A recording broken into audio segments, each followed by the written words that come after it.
네. 우리 지난주부터 이 목회서신 강해를 시작했죠. 디모데전서에 들어갔는데요. 지난주 말씀이 생각나실지 모르겠어요.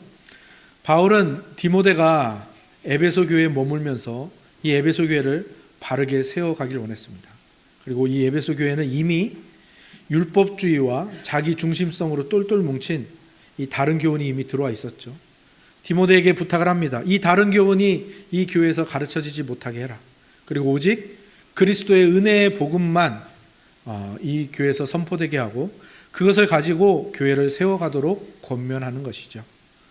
디모데가 어리고 연약하고 연소한 사역자이지만 이 명확한 기준 하나를 가지고 있으면 그 일을 잘 감당할 수 있다는 거 우리가 지난 시간에 나누었죠. 교회에서 어떤 일이 생겼을 때 명확한 기준이 있어야 합니다. 교회에 어떤 일이 생기면 항상 그것이 다툼이나 또는 논쟁으로 나타날 수 있겠죠. 이때 어떤 기준을 가져야 되느냐? 이 논쟁이 일어났을 때 그 문제가 아무리 사소해 보여도 그 문제의 결과가 사랑으로 결과를 맺거나 또는 성령의 열매로 귀결된다면 그것은 바람직한 것이니 그대로 밀고 나가라는 거죠.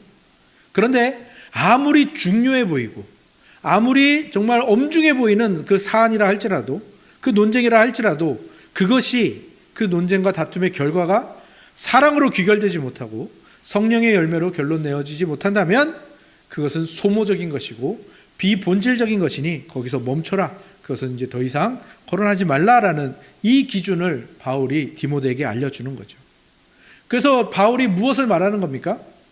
교회에는 사랑이라는 것이 어떤 권위보다 중요한 것이고 이 사랑이 들어있는 성령의 열매 그것이야말로 교회를 움직이는 힘이고 이 사랑이야말로 교회를 지탱하고 기초해주는 가장 근원적인 것이고 사랑이 가장 큰 권위다라는 것을 말해주는 것이죠. 그리고 그 사랑은 항상 공동체와 동료에게 덕을 끼치는 것으로 나타나고 그 사랑이 서로를 성숙하게 한다는 거죠. 누군가가 내 짐을 져줍니다. 누군가가 내가 빵꾸낸 자리를 메꿔줍니다. 그게 그 안에 사랑이 맺히는 거죠. 또 반대로 내가 다른 사람의 짐을 져줍니다. 그리고 내가 다른 사람의 빈자리를 메꿔줍니다. 거기에 성령의 열매가 맺히는 겁니다. 그 경험들이 우리를 성숙시키고 우리를 정말 아름다운 사람으로 신앙인격이 변하게 하고 그것이 교회를 튼튼하게 하고 교회를 지켜준다라는 거죠. 그게 바로 명확한 기준입니다. 바울이 그 자기 후임인 디모데에게 주는 목회 철학인 것이죠. 거기에는 어떤 원리가 들어있는 겁니까?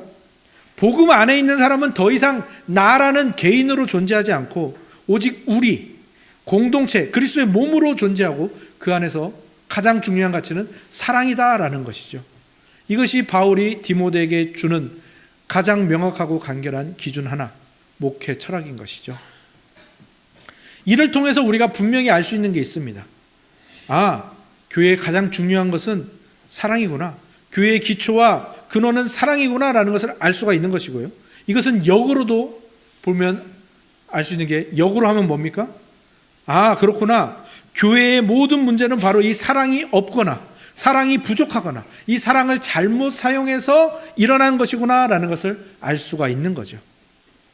그래서 바울은 이 사랑이 중요하니까 사랑이 제대로 서 있을 때 교회가 튼튼해지고 사랑이 제대로 서 있지 못할 때 교회에 문제가 생기는 것을 보라라는 것이고요. 그리고 나서 말해주는 것이 이 사랑이 어디서 나오는지를 알아야 된다라는 거예요. 그게 바로 5절이죠. 우리 5절을 같이 한번 읽어보겠습니다. 5절 함께 읽습니다. 시작. 이 교훈의 목적은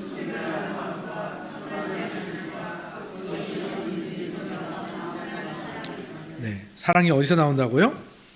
청결한 마음, 선한 양심, 거짓이 없는 믿음 이 세 가지에서 참된 사랑이 나오는 거죠. 그러니까 사랑의 기원과 사랑의 동력이 세 가지인 거예요. 이 세 가지는 다 다른 것 같지만 사실은 연결되어 있죠. 마음, 양심, 믿음 다 우리 안에 있는 겁니다. 마음이 뭡니까? 우리 안에 있는 거죠. 그러니까 사랑이 어디서 나온다라는 거예요? 사랑은 우리 안에서 나오는 거예요. 사랑이 이 바깥에서 갑자기 생겨나가지고 우리에게 다가오는 게 아니라 안에서 나와서 바깥으로 퍼져나가는 것임을 말해주는 게 마음이라는 것이고요.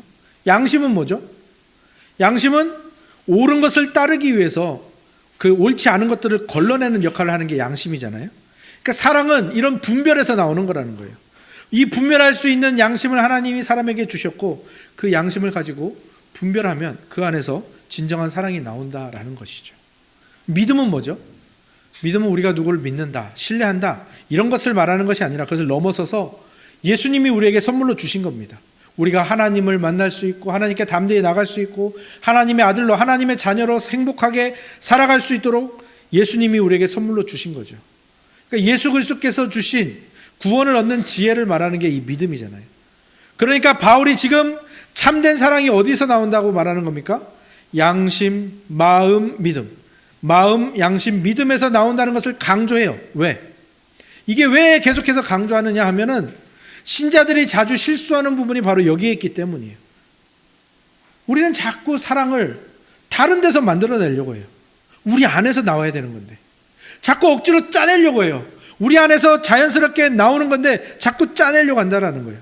그러니까 사랑이 생겨나지 않는 데서 억지로 사랑을 만들려고 하고 또 안 되는 걸 자꾸 짜내려고 하다 보니까 어떻게 합니까? 이 사랑을 하는 것을 많이 포기하거나 그만두더라라는 거죠. 그리고 잘못된 곳에서 사랑이 아닌 것을 만들어 놓고 이게 사랑이다라고 말하는 경우가 많다라는 거예요. 그게 바로 교회에 일어난 문제들이고 그게 바로 사랑으로 나아가지 않는 그 문제의 원인이라는 거죠. 그러다 보니까 어떻게 됩니까? 어느 순간 포기하고 다 그냥 그만둔 채로 그 참된 사랑이라는 것은 그냥 성경에 글로 있는 거야. 이 참된 사랑은 내 현실이 아니야. 참된 사랑은 그냥 이 신화 같은 거, 환상 속에 있는 거, 추상적인 거, 그냥 개념적인 거야. 내 현실과는 아무 상관이 없어라고 포기한다라는 거죠. 그러니까 바울이 지금 디모데와 에베소 교회 그리고 이 디모데 전서를 읽는 우리 신자들이 바로 그 실수에서 벗어나게 하려고 이 말을 하는 거예요. 그래서 사랑이 어디에서 나오는지, 사랑이 어디에서 동력을 얻는지를 가르쳐 주는 겁니다. 마음은 청결함을 동력으로 삼습니다. 양심은 선함을 동력으로 삼습니다. 믿음은 거짓 없음을 동력으로 삼는다라는 거예요. 더 쉽게 말씀드리면 마음을 청결하게 하는 것이 사랑을 불러일으킨다라는 것이고요. 선함의 바탕을 둔 양심이 그래서 선함을 바탕으로 악한 것들과 옳지 않은 것들을 걸러내려는 이것이 우리의 행동을 사랑으로 이끌어 간다라는 것이고요. 거짓 없는 믿음, 하나님이 주신 예수님이 주신 그 믿음을 가지고 이 진실하게 살려고 애를 쓸 때 이 사랑이 지속되는 힘이 나온다라는 거죠. 바울이 그것을 강조하는 겁니다. 그런데 바울이 이 강조함으로 말미암아 우리의 현실을 깨닫게 하는 거죠. 근데 우리의 현실이 어떤데요? 우리의 현실이 어떻습니까? 우리 안에는 아무리 찾아봐도 청결함이 없죠. 그죠? 우리 안에는 아무리 찾아봐도 선함이 없어요. 우리 안에는 아무리 찾아봐도 거짓만 가득하단 말이에요. 부정함과 악함과 거짓만 가득하잖아요. 그러니까 바울이 거기에서 더 나아가게 하는 거예요. 그러면 내가 어떻게 청결해질 수 있지? 내 마음이? 어떻게 내 양심이 선해질 수 있지? 어떻게 내 믿음이 거짓 없는 믿음이 될 수 있지라는 것을 생각하게 하는 겁니다. 뭐가 필요할까? 어떻게 그것을 내가 가질 수 있는가? 청결함과 선함과 거짓 없음. 이건 모두가 하나님의 성품입니다. 그러니까 우리는 뭘 알 수 있는 거예요? 지금 바울이 말하고자 하는 건 뭐예요? 우리의 사랑이 필요한데 그 사랑을 일으키는 동력은 다 하나님께만 있다라는 겁니다. 하나님이 없이는 우리는 사랑을 할 수도 없고 행할 수도 없고 나타낼 수 없다라는 것을 바울이 말해주는 거예요. 그러니까 사도 바울이 디모데와 우리에게 하고 싶은 말이 뭡니까? 하나님이 없으면 우리도 없고 하나님이 없으면 사랑도 없고 하나님이 없으면 교회도 존재할 수 없다라는 것을 강조하는 거예요. 왜? 이것이 우리 안에 확실하게 정해져 있지 않고 이것이 우리 안에서 확실해지지 않으면 복음이 뭔지를 모르기 때문이에요. 이게 확실해져야 그래서 하나님이 우리에게 오셨구나라는 것, 이것이 우리 안에서 확실해지는 겁니다. 하나님이 그래서 이 땅에 오신 거예요. 우리에게 청결함이 없고 우리에게 선함이 없고 우리에게 거짓 없음이 없으니까, 진실함이 없으니까 하나님이 우리에게 오신 거예요. 그게 예수님이 이 땅에 오신 이유입니다. 우리를 사랑받는 존재로 만드시고 사랑하는 존재로 만들기 위해서 정결함과 선함과 거짓 없음을 주시기 위해서 예수님이 이 땅에 오셨다라는 게 복음입니다. 예수님이 우리와 같은 몸을 입으시고 이 땅에 오셨기 때문에, 그리고 그분이 우리를 대신해서 우리의 죄에 대한 문제를 해결하기 위해서 우리 때문에 죽으시고 다시 살아나셨기 때문에 우리는 드디어 마음의 청결함을 받고요, 양심의 선함을 받고요, 믿음의 거짓 없음을 더하게 된 것입니다. 그래서 이제 우리에게서는 참된 사랑이 나올 수가 있어요. 그래서 그 참된 사랑을 가지고 이제 우리는 드디어 하나님을 마음과 목숨과 뜻과 힘을 다해서 사랑할 수 있는 존재가 된 것이고요, 내 이웃을 내 몸과 내 자신과 같이 사랑할 수 있는 존재가 된 것입니다. 그래서 우리는 사랑으로 귀결되고 성령의 열매로 결론을 지을 수 있는 존재가 된 것이에요. 이게 바로 복음의 목적이요 복음의 결과인 겁니다. 바울이 이것을 계속해서 강조하는 거예요. 왜? 이걸 받았는데, 이미 우리가 그런 존재가 되었는데 우리는 자꾸 죄악된 본성으로 움직이거든요.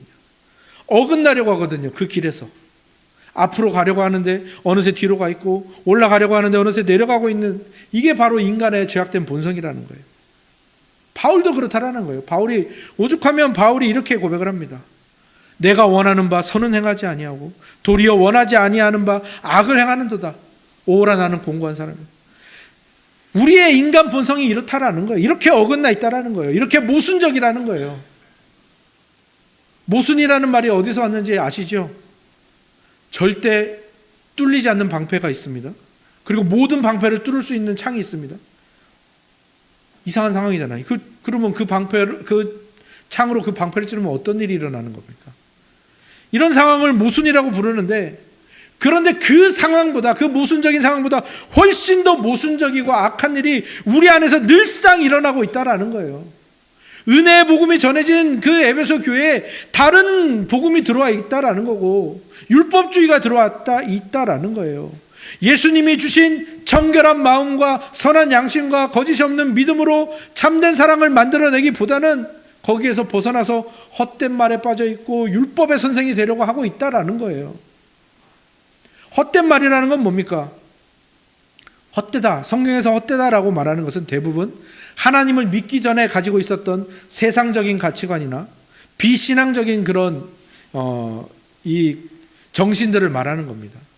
교회에 자꾸 이런 다른 가치관들을 가지고 오는 거예요. 인과율을 가지고 오고 율법주의를 가지고 오고 진리가 아닌 것들을 진리의 자리에 앉히고 있다라는 것이고요, 그것으로 논쟁과 다툼을 하고 있다라는 거죠.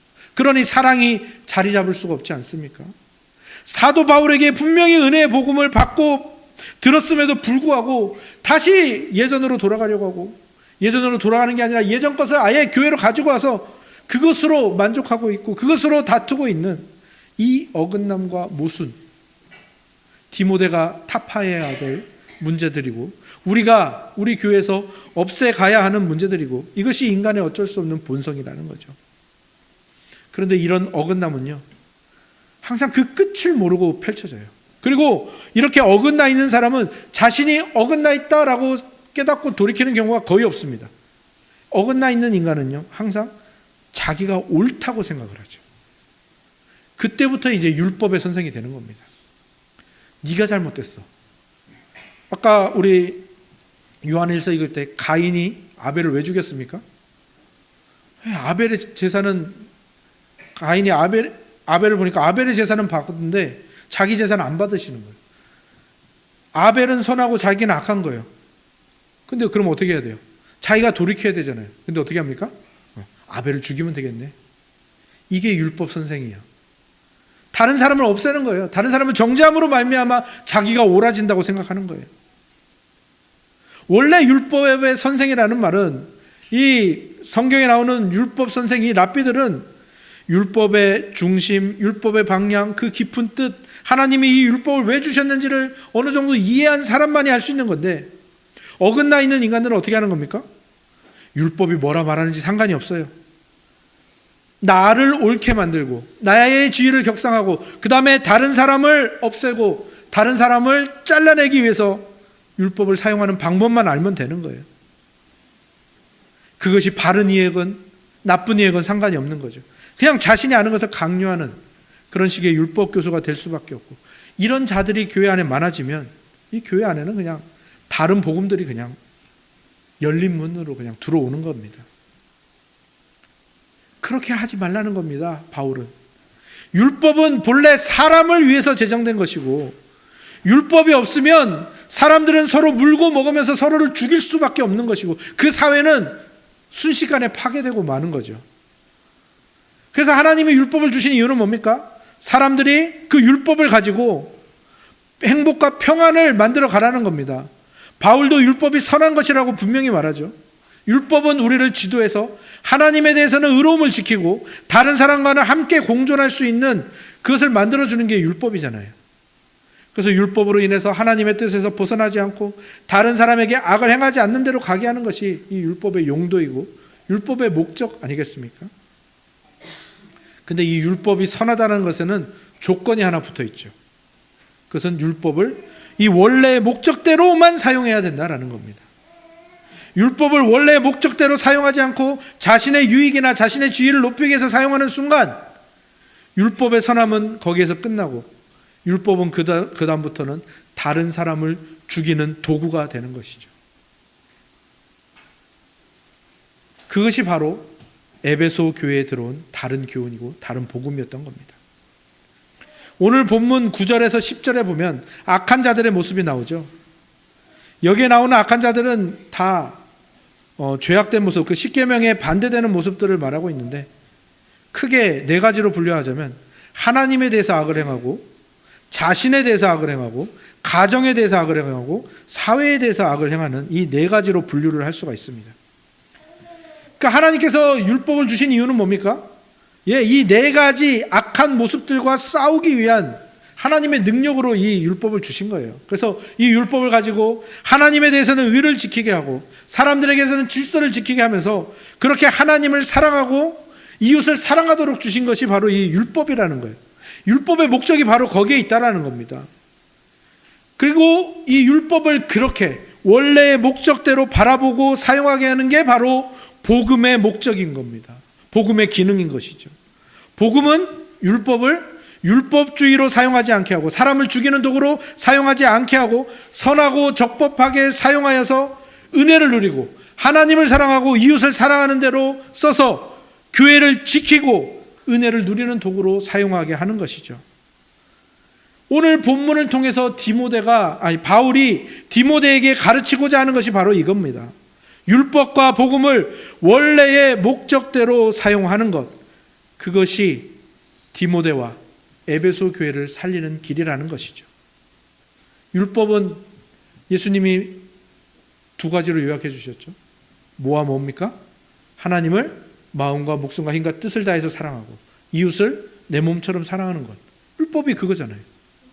근데 그렇게 살아가야 되는데 죄로 인해서 타락한 우리가 그렇게 하나님 사랑, 이웃 사랑으로 가는 것을 이 타락한 본성이 방해하고 이 타락한 본성이 율법을 완전히 바꾸어서 너 하나님 사랑 안 하니까 너 탈락, 너 이렇게 했으니까 너 탈락, 이렇게 다른 사람을 죽이는 걸로 사용했다라는 거예요. 그래서 복음이 오는 거죠. 복음이란 뭡니까? 하나님께서 우리를 사랑하셔서 우리와 같은 몸을 입으셨다라는 겁니다. 우리가 받아야 하는 심판을 대신 받으셨고요, 우리가 해야 하는 순종을 대신 하셨고요, 그리하여 죽으시고 부활하시고 그래서 우리의 의를 회복하셨고 우리의 죄를 해결하셨다라는 것, 그래서 다시 하나님을 사랑하고 이웃을 사랑할 수 있는 존재로 만드시기 위하여 이 땅에 오셨고 그래서 우리에게 청결한 마음, 선한 양심, 거짓 없는 믿음을 주셨다라는 것, 이것이 지금 바울이 우리에게 전하는 것입니다. 왜요? 우리가 그런 존재라는 것을 반드시 알아야 되는 거예요. 분명히 알아야 되는 거예요. 이제 너희는 청결한 마음을 가진 존재이고 선한 양심을 받은 존재이고 거짓 없는 믿음을 받은 존재니까 이제 사랑으로 나아가는 거다. 참된 사랑이 너희 안에서 나올 수 있다. 그리고 그 모든 가르침이, 우리가 지금까지 들은 이 말씀이 오늘 우리가 함께 나눌 이 성찬에 담겨 있는 겁니다. 성찬은 무엇입니까? 예수 그리스도가 죽으셨다는 건 아닙니까? 자신의 몸이 찢어지시고 피를 흘리셨다라는 것을 기념하는 거 아닙니까? 예수님의 몸이 왜 찢어지셨습니까? 예수님이 왜 피를 흘리셨습니까? 우리에게 청결한 마음과 선한 양심과 거짓 없는 믿음을 주시기 위해서 하셨다라는 거예요. 그래서 성찬에는 그것만 기념하는 게 아닙니다. 지금 우리는 예수님의 몸과 피를 먹고 마십니다. 그러면 어떻게 되는 겁니까? 그 청결한 마음이 우리 안에서 발동이 되고요. 그 선한 양심이 우리 안에서 힘을 내고요. 그 거짓 없는 믿음이 우리 안에서 시작하는 겁니다. 그것을 주는 힘이 성찬에 담겨 있고요. 왜? 예수님께서 여기에 영적으로 임재하시기 때문에. 그래서 그것이 우리 안에 들어와서 우리의 몸이 되고 우리의 피가 되고 우리의 능력이 되는 겁니다. 우리가 지금까지 들은 말씀은요, 들린 것이지만 이제 우리는 이제 성찬을 보고 받을 때 보시죠. 그리고 먹습니다. 말씀을 먹는 거예요. 그러면 이제 이것이 우리의 현실이 되는 겁니다. 하나님을 사랑하고 이웃을 사랑하는 힘을 얻고 받고 그것이 여러분의 현실이 되는 거예요. 이 성찬을 받은 우리는 더 이상 하나님을 사랑하는 거, 이웃을 사랑하는 거, 이거 내 현실이 아니야. 이거는 환상이야. 이건 신화야. 이거는 성경에만 나오는 일이고 내 삶에 지금 우리의 현실에서 나타나는 건 아니야 라고 가졌던 그 헛된 마음과 그 잘못된 마음들을 이제 버리게 되는 겁니다. 성찬이 우리에게 주는 힘이죠. 그리고 이 성찬을 우리에게 주시기 위하여, 그 힘을 우리에게 주시기 위하여 예수님이 어떤 일을 행하셨는지를 한번 생각해 보시기 바랍니다. 우리가 이웃을 내 몸처럼 사랑해야 된다는 것은요, 예수님이 우리를 내 몸처럼 자신의 몸처럼 사랑하셨거든요. 그래서 예수님이 뭘 하셨어요? 우리와 똑같은 몸을 입으셨다라니까요. 예수님이 우리와 똑같은 몸을 입으셨다라는 것은요, 이거는 설명하자면 이것 가지고도 몇 시간 이야기할 수 있는데, 그냥 간략하게만 하자면 예수님은 우리와 똑같은 몸을 입으심으로 말미암아 뭘 하신 거냐면 자기에게 없는 것을 하시는 거예요. 안 해도 되는 걸 하시는 겁니다. 근데 그걸 완성하신 거예요. 예수님이 뭘 안 해도 되는데요. 예수님은 죄가 없으니까 죄에 대해서 회개하지 않으셔도 되고 죄를 짓지 않으려고 애를 쓰지 않으셔도 돼요. 하나님이시기 때문에 하나님께 순종할 필요가 없어요. 근데 안 해도 되는 거, 예수님 안에 없는 거를 우리를 위해서 하셨고 완성시키셨다고요. 그리고 그것을 이 성찬에 담아서 우리에게 주셨습니다. 그래서 우리에게 청결한 마음, 선한 양심, 거짓 없는 믿음을 더하셨죠. 그러니까 우리는 이제 뭘 하는 겁니까? 내 이웃을 내 몸처럼 사랑하는 게 내 안에 없었다고요. 예수님을 믿기 전에는 우리가 안 해도 되는 거였다고요. 근데 이제 그걸 하는 겁니다. 예수님처럼. 왜? 우리 안에 예수님이 들어와 계시니까. 예수님이 우리에게 청결한 마음과 선한 양심과 거짓 없는 믿음을 주셨으니까. 그 안에서 참된 사랑이 나오니까요. 이제 그것은 우리의 현실이 되는 겁니다. 주저하지 마십시오. 그 놀라운 축복을 여러분의 삶으로, 현실로 살아내기 위해서 그리스도께로 오십시오. 성찬으로 나오십시오.